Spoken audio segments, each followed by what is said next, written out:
Gönlümde basına söz koyuyorsak içten senin öptüğün yaşamadım şunları sebepten.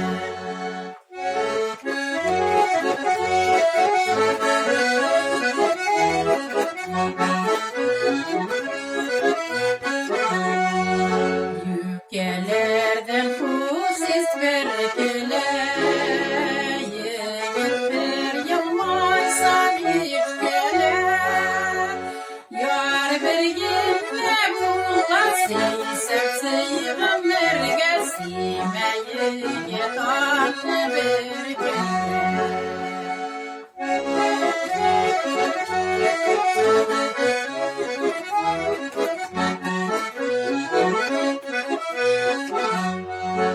Var yüke bistıra gel vergen yıktarmadın sözün sözünde var yüke tübünle şeşegin kürürge bilgen bu yalnız sözünde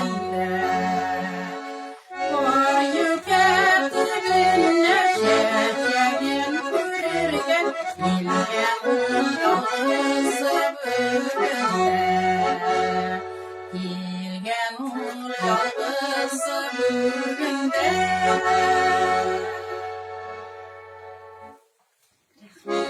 Молодец. Ayt sizine. Bizge Şehri Kazan redaksiyasından korrespondentlar keldi. Biz Şehri Kazan gazetine birinci tapkır yazılırga bulduk. Ya Rabbim alarga isen sağ işlesinler. Redaksiyaları yapılmasın. Oңuşlar tilimiz barsın adağın. Allah'ın rahmeti yavsun alarga. İllerimiz tanış bulsun.